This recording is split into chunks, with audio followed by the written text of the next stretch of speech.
the headlines of VTV News. National Assembly discussed socio-economic situation.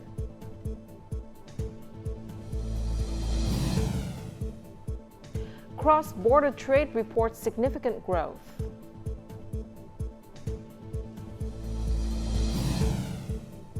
And later on in our world news, British Prime Minister announces UK general election.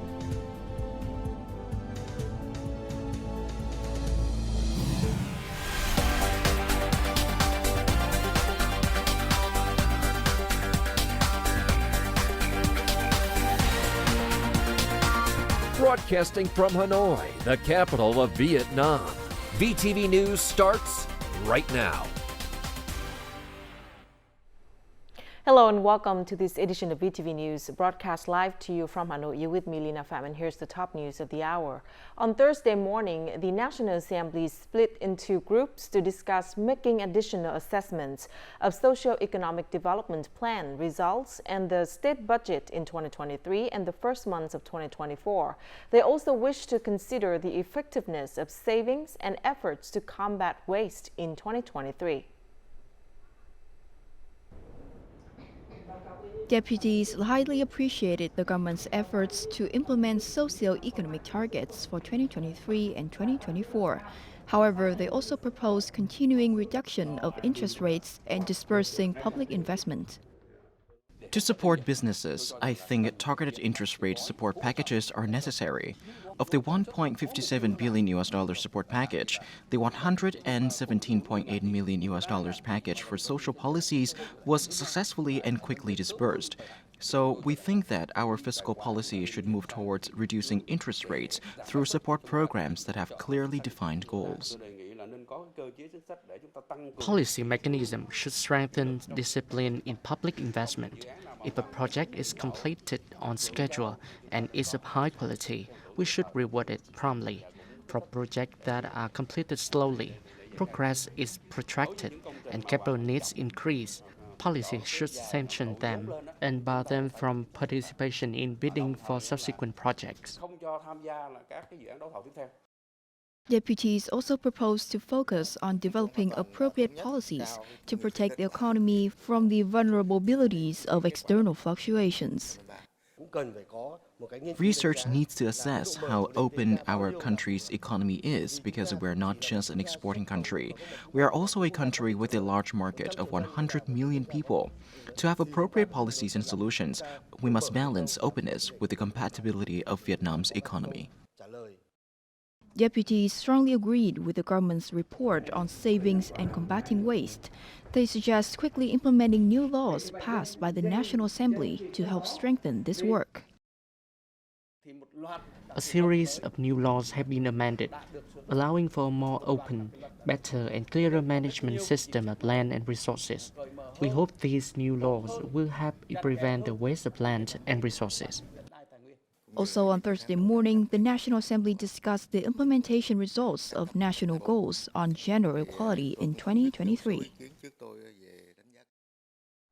Prime Minister Phạm Minh Chính chaired a meeting to accelerate the progress of the 500 kilovolt Circuit 3 line construction from Quảng Trạch to Phố Nối and to ensure electricity supplies in 2024. He wants the project completed and running by June the 30th this year. So far, the project has completed the 4 major tasks of site clearance, foundation construction, columns, and wire pulling. He stressed this was a crucial national and key project with an important role in national energy security, especially for the northern region. The 519-kilometer line passes through 211 communes and wards in 43 districts of 9 provinces, including Quảng Bình, Hà Tĩnh, Nghệ An, Thanh Hóa, Ninh Bình, Nam Định, Thái Bình, Hải Dương, and Hưng Yên. The total investment is about $899 million. The project aims to reduce the risk of overloading for the existing 500 kilovolt lines, especially when transmitting high capacity via the north-central interface at times when hydroelectric power plants generate low power, ensuring electricity supply for the region in the years to come.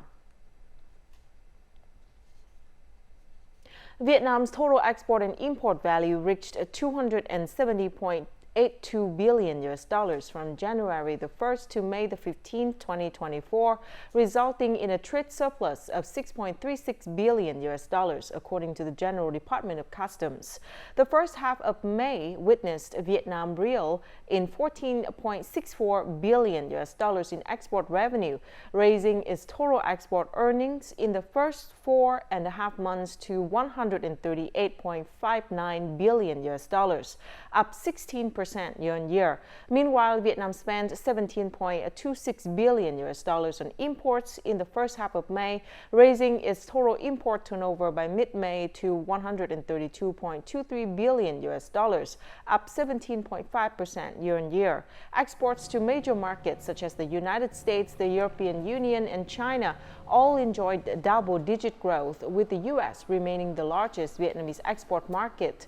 The Ministry of Industry and Trade has suggested that businesses strive to take full advantage of potential markets where the country has signed a free trade agreement, such as the Regional Comprehensive Economic Partnership, RCEP, and the Comprehensive and Progressive Agreement for Trans-Pacific Partnership, CPTPP, in order to meet the export target by the end of this year.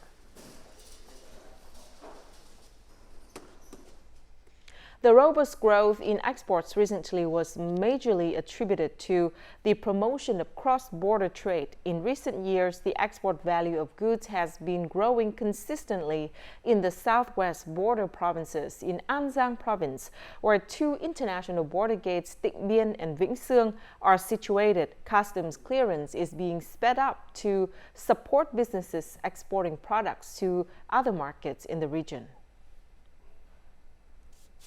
Since the merging of Vĩnh Sương International Border Gates Road and Waterway, transporting goods back and forth has become more convenient, a welcome improvement for drivers like Thanh. Since my goods have all the paperwork, the process is very quick and convenient. We tried to maintain an easy clearance flow and actively guide businesses in declaring their goods so the vehicles could be cleared quickly. An Giang has approved investment policies for 168 projects with a total capital of nearly $1.18 billion. The province also plans to attract investment and promote the use of border retail systems.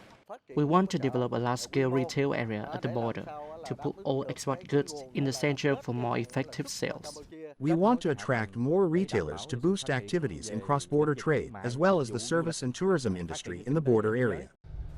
Exports across the An Giang border amounted to only tens of millions of dollars in 1983, but now this number has skyrocketed to more than $2.4 billion. This explosion in trade has created many jobs and significantly improved the lives of locals in the area. According to the Vietnam Retailers Association, Vietnam's modern retail industry has increased tenfold, from $2.6 billion to $26 billion over the past decade. The market is evolving due to the decline in the scale of household retail and the dominance of e-commerce. Health-focused products are increasingly popular, and consumers are increasingly interested in new products and services. Reports show that 30% of the revenue of the world's top 500 companies comes from developing new products. This figure in Asia is 20%, while Vietnamese businesses have only reached 10%. This means that the headroom for domestic retail is still very promising. Ho Chi Minh City has announced a 3-month summer promotion program starting in mid-June to stimulate domestic consumption. This year, tours will also be included in the promotion program, as will merchandise and fashion products with promotions up to 100% discounts. Participating businesses said they have programs in place and have stocked sufficient goods to meet heightened demands during the peak buying season. This organic rice business opened live stream sales session on social media platforms every day of the week, offering promotions of 20 to 40%. It said it wants to use e-commerce to increase sales during the summer shopping peak. We are focusing on Facebook and TikTok. These two platforms will offer reasonable prices to support consumers in buying what they want, and quality will also be ensured. Prioritizing demand stimulation, retail businesses continue negotiating to maintain prices and increase funding to conduct more promotions. Consumers can see many monthly promotional programs, such as astonishing weekend prices, to buy more and get more benefits. We have also increased the percentage of promotional products from 25% to over 30%. Meanwhile, tourism businesses, accommodation establishments, and restaurants are likewise participating. The goal is to extend the length of stay and increase tourist spending in Ho Chi Minh City. Ho Chi Minh City Department of Industry and Trade said that in addition to the highlight of discount promotions of up to 100%, for the first time Ho Chi Minh City has linked with many provinces and cities to increase promotions and support goods consumption. We organize Commodity Week programs for localities in the Mekong Delta region to showcase products. Local suppliers bring goods directly to the fair, and the city's distributors support suppliers with free trading spots. Businesses also add that one positive signal is that peak summer fair prices have cooled down. Additionally, the proposal to extend the 2% VAT reduction until the end of the year has helped businesses confidently plan promotions and stimulate purchasing power. The real estate business ranked second in attracting foreign investment capital to Vietnam in the first 4 months of the year with more than $1.6 billion. FDI capital in this sector has more than quadrupled compared to the same period last year. Also, according to the General Statistics Office, foreign direct investment capital realized in Vietnam in the first 4 months of this year is estimated at nearly $6.3 billion, up 7.4% over the same period last year. This is the highest amount of realized foreign direct investment in the first 4 months of the year in the past 5 years. The real estate business alone hit more than $607 million. Singapore is the largest investor among the 50 countries and territories with new investment projects licensed in Vietnam in the past 4 months. Next are Hong Kong of China and Japan. The province of Bắc Ninh now ranks second in Vietnam's chart of attractive locations for investment. In the first 4 months of this year, over 150 foreign invested projects were granted investment registration certificates, with capital totaling over $551 million. There were also 16 domestic investment projects with a total registered capital amount of nearly $100 million. This result is due to the promotion of administrative reform, improvement in the investment and business environment, and the acceleration of construction for important infrastructure projects. This is package number 14 of the Ring Road 4 project. The Ring Road will serve as a connector of key economic hubs. The province has paid special attention to speeding up the site clearance process, thereby creating favorable conditions for the construction unit to do their job. We are carrying out 8 stages of roadbed construction and 3 stages of bridge construction. We are determined to complete this package 3 to 6 months earlier than the due date set by the investor. The entire province currently has over 2,000 validated FDI projects and thousands of domestic investment projects being implemented. Therefore, along with key projects for inter-regional connectivity, the development and synchronization of intra-provincial transport infrastructure is also crucial to attract domestic and foreign investors. Road 285B connects the city center to Yên Phong Industrial Park. The 4-kilometer route is currently being actively constructed by the province. Therefore, synchronized planning is extremely important in the success of a project.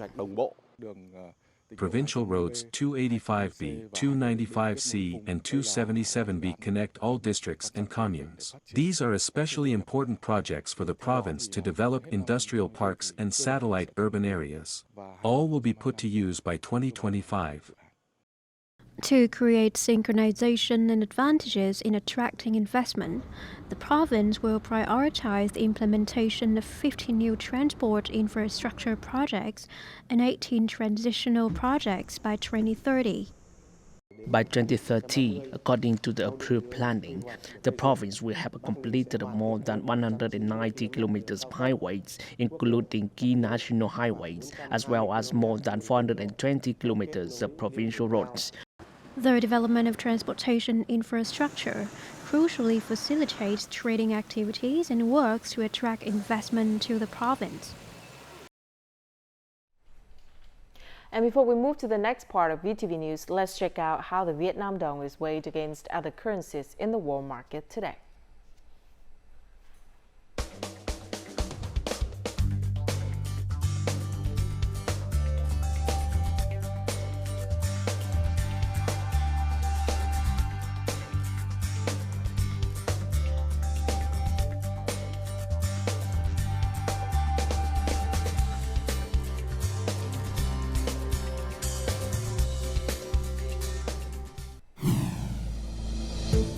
Coming up next, residents donate land for infrastructure resilient to natural disasters. And Night Tour provides fascinating insights into wildlife after dark. The government has just issued Decree 52 regulating non-cash payments, in which the concept of electronic money is officially mentioned for the first time. Accordingly, electronic money is defined as the value of coins stored on electronic means provided based on reciprocity with the amount of money prepaid by customers to banks and payment intermediaries, for example, an e-wallet service.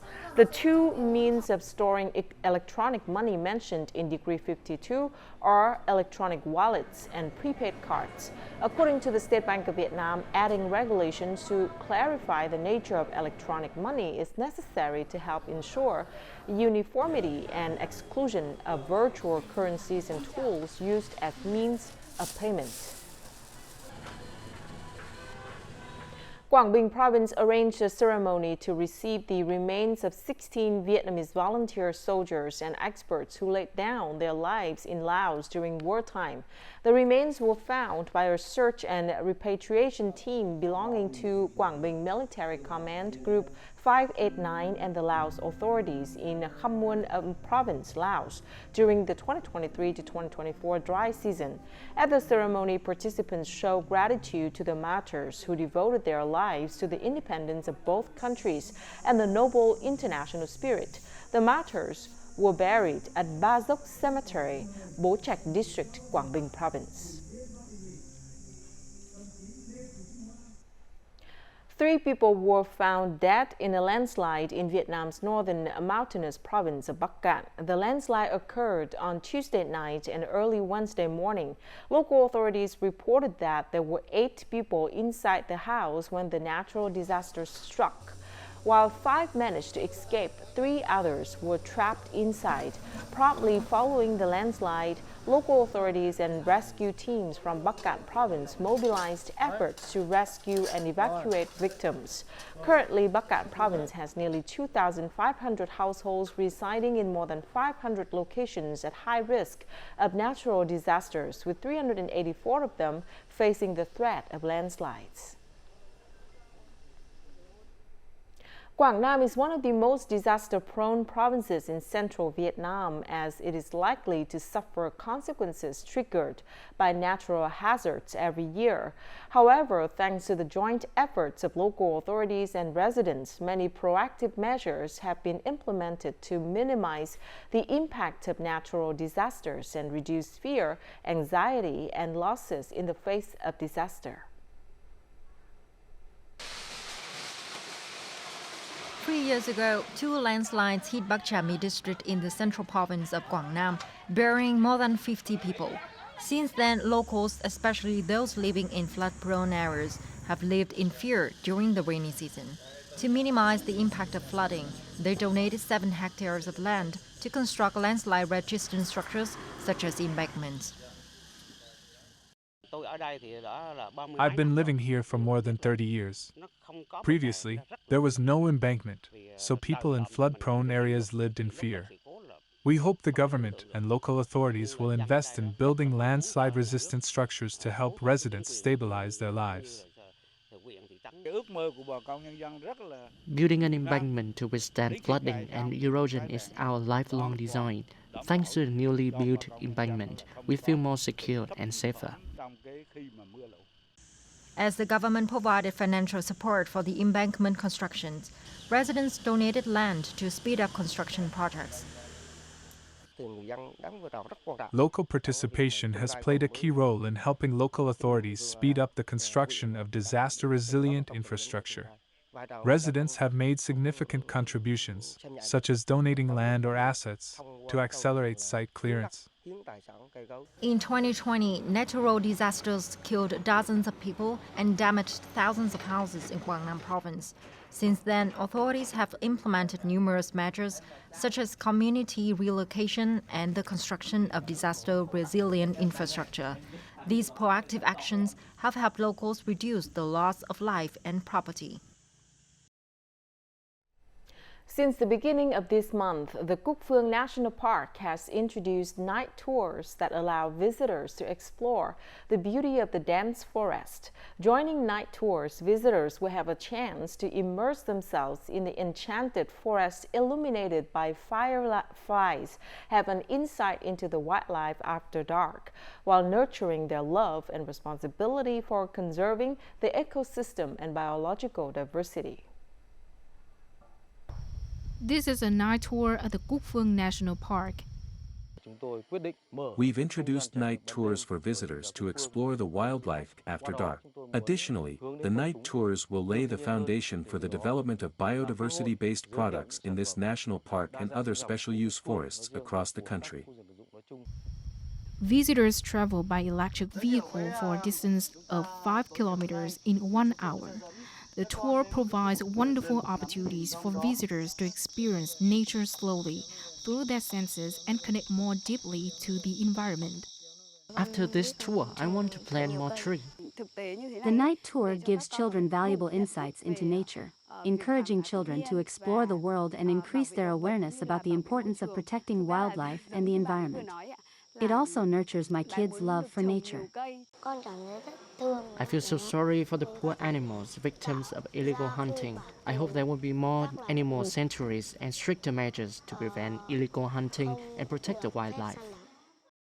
The Cúc National Park boasts rich flora and fauna and is home to various kinds of rare animals. The national park offers visitors a one-of-a-kind experience amid the very best of Vietnam's natural diversity.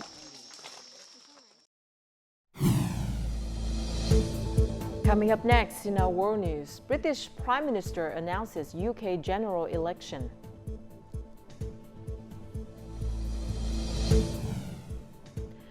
And morning coffee makes a greener concrete in Australia.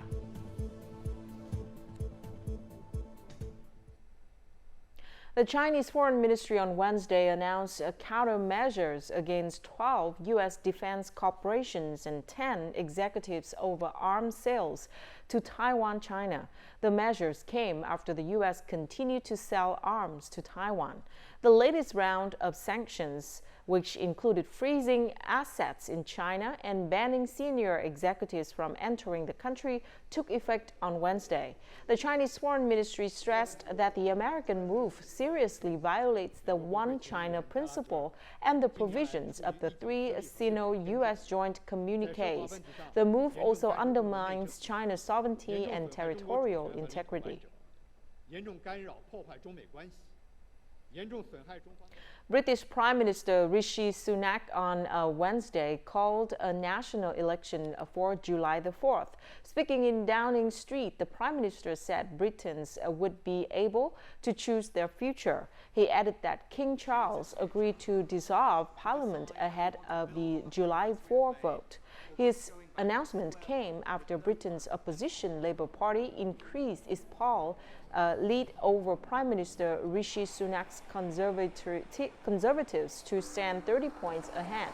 However, Prime Minister Sunak hopes that recent positive news about the economic situation will create momentum for the ruling party in the general election. President Emmanuel Macron landed in France's Pacific territory of New Caledonia on Thursday. His visit aims to seek a political solution to a 9-day riot that has killed 6 people and injured hundreds. President Macron's sudden decision to fly to the southwest Pacific archipelago, about 17,000 kilometers from mainland France, demonstrates that the French government considers the situation in New Caledonia serious. With a population of about 270,000, New Caledonia has been rocked by unrest since May the 13th. The unrest was sparked by French plans to impose new voting rules on the territory. France says about 1,000 additional security force members have been sent to the islands. Your morning coffee could help the planet. That's the promise of an Australian university turning used coffee grounds into a material that can be added to concrete to make it stronger and more sustainable. Researchers at the Royal Melbourne Institute of Technology, RMIT, heated coffee waste to 350 degrees Celsius in an oxygen-free chamber to create a substance called biochar.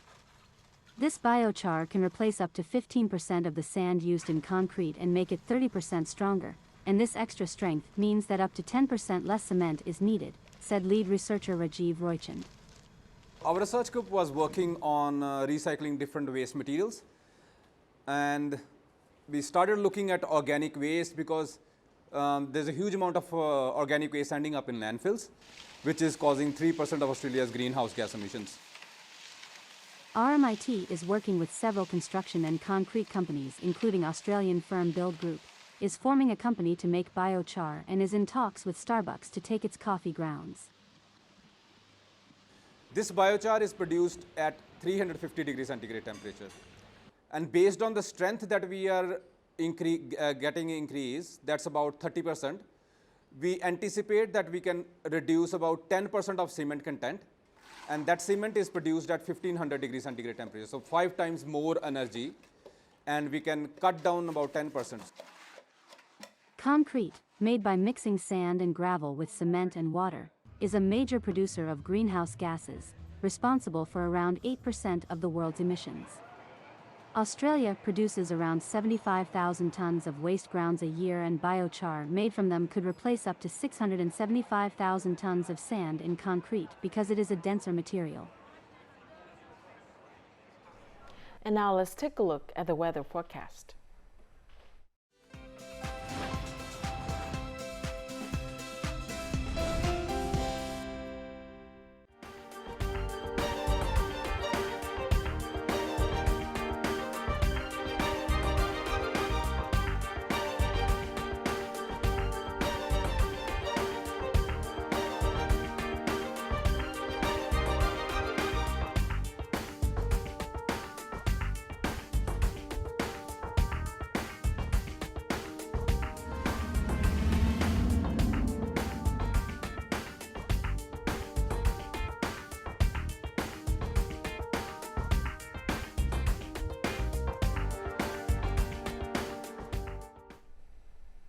And that's it for this edition of VTV News. Thank you very much for watching. To rewatch our program, you can download VTVgo from App Store or Google Play, or tune in our YouTube channel at youtube.com/VTV4Go. Goodbye for now.